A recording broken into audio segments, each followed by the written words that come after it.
Good morning dear students, this is Sunil sir. पिछले video में हम लोगों ने देखा कि भोली की शादी के वक्त जब उसके पति ने दहेज की डिमांड कर दी और उसके पिता लास्ट में दहेज ला के दे भी देते हैं, और उसके बाद जब उसका पति उसको वरमाला पहनाने के लिए तैयार होता है तो वह उसको दूसरी तरफ फेंक देती है। अब उसके आगे से हम लोग इस वीडियो में देखेंगे फिर क्या होता है। Let's start. भोली बोलती है, पिताजी सेट भोली इन अ क्लियर लाउड वॉइस। स्पष्ट और तेज आवाज में भोली बोलती है।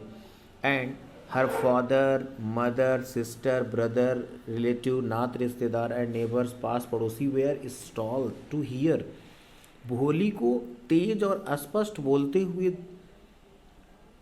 देखकर बहुत आश्चर्यचकित हो जाते हैं। Her speak without even the slightest stammer. बिल्कुल जरा सा भी वो हकला नहीं रही थी। पिताजी टेक बैक योर मनी। अपना पैसा आप वापस ले लें। I am not going to marry this man. मैं इस आदमी से विवाह करने वाली नहीं हूँ। Ramlal was thunderstruck. रामलाल तो एकदम सन्न रह गए। The guest began to whisper. नात रिश्तेदार जो मेहमान वहाँ इकट्ठा हुए थे उन सब के बीच में फुसफुसाहट चालू हो गई। सो सेमलेस, कितनी बेशर्म है। सो अगली, बहुत ज़्यादा भद्दी। एंड सो सेमलेस, और बहुत ज़्यादा बेशर्म। भोली आर यू क्रेजी? क्या तुम क्रेजी हो गई हो, पागल हो गई हो? साउटेड रामलाल। रामलाल चिल्लाते हैं। You want to disgrace your family? तुम अपने परिवार को बेइज्जत करना चाहती हो? Have some regard for your izzat? कह रहे क्या तुम्हें तुम्हारी इज्जत की या हमारी इज्जत की बिल्कुल परवाह नहीं है? For the sake of your इज्जत, अपनी इज्जत का ख्याल करो। सेठ भोली, आपकी इज्जत का ख्याल कर रही हैं। I was willing to marry this lame old man. इस लंगड़े बूढ़े आदमी के साथ मैं शादी करने के लिए तैयार हो गई थी। For the sake of your इज्जत, आपकी इज्जत के लिए। But I will not have such mean. मुझे ऐसे तुच्छ, लालची, कंटेम्परेबल, कावर्ड, कायर आदमी के साथ विवाह नहीं करना। मैं नहीं चाहती एज माई हस्बैंड कि मेरा पति ऐसा कायर, लालची और नीच तुच्छ आदमी हो। I won't, I won't, I won't. मैं नहीं चाहूँगी, मैं ही नहीं चाहूँगी, नहीं चाहूँगी। What a shameless girl! कितनी बेशर्म लड़की है। We all thought, हम सभी सोचते थे, she was a harmless, बिना नुकसान पहुंचाने वाली गूंगी गाय है ये, लेकिन ये तो बड़ी बेशर्म है। भोली turn violently on the old women. एक बूढ़ी महिला ऐसा बोली थी, उसकी तरफ भोली हिंसात्मक तरीके से घूमती है। यस आंटी, कहती है हाँ आंटी, यू आर राइट, आप बिल्कुल सही कह रही हैं। You all thought I was a डम। आप सभी यही सोचते थे कि मैं एक गूंगी हूँ। ड्रिवन काऊ, एक डरी हुई सीधी साधी गाय हूँ। दैट्स वाई, यही कारण है। You wanted to hand me over to this heartless creature. इस बिना हृदय वाले प्राणी, निर्दयी आदमी को आप हमें सौंप देना चाहते थे। बट नाउ द डम काउ, लेकिन अब ये जो गूंगी गाय थी, द स्टैमरिंग फूल, हकलाने वाली मूर्ख, इज स्पीकिंग, बोलने लगी है। Do you want to hear more? क्या आप लोग और कुछ सुनना चाह रहे हैं? Bishambar Nath the grocer started to go back with his party. कह रहे वो जो दुकानदार बिशंबर नाथ था उसे अपनी मैरिज पार्टी के साथ वापस जाना पड़ा। द कन्फ्यूज्ड बैंड्समैन थॉट, जो बैंड्समैन थे, बाजा बजाने वाले लोग थे, वो कन्फ्यूज हो गए। वो लोग सोचे this was the end of the ceremony. वो लोग सोचे कि विवाह का अंत हो गया, विवाह समाप्त हो गया।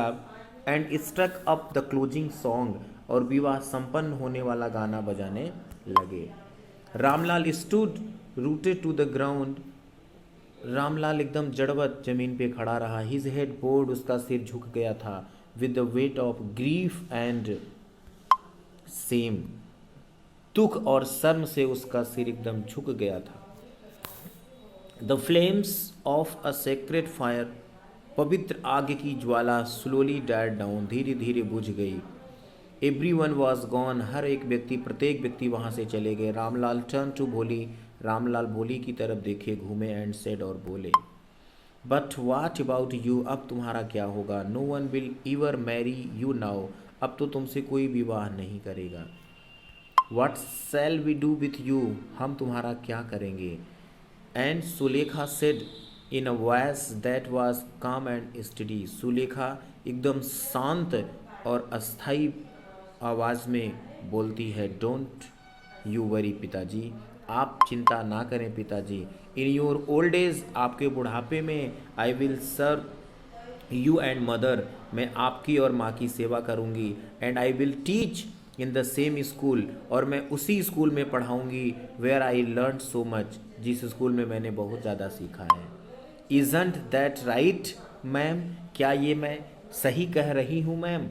The teacher had all along stood in a corner watching the drama, ये सारा ड्रामा उसकी टीचर एक कोने में खड़ी होकर देख रही थी। यस भोली, ऑफ कोर्स, सी रिप्लाइड, उन्होंने कहा, हाँ भोली, तुम बिल्कुल सही कह रही हो। And in her smiling ice was the light of the deep satisfaction, मुस्कुराते हुए चेहरे पे उनकी आंखों में एक संतुष्टि का भाव था। दैट एन आर्टिस्ट फील, ऐसा भाव जिसको एक कलाकार महसूस करता है, when contemplating the completions of her masterpiece, जब अपना शानदार अभिनय करने के बाद वह अपनी उपलब्धि को प्राप्त करता है। इस बात से भोली बहुत संतुष्ट थी। इस तरह से ये कहानी का अंत होता है।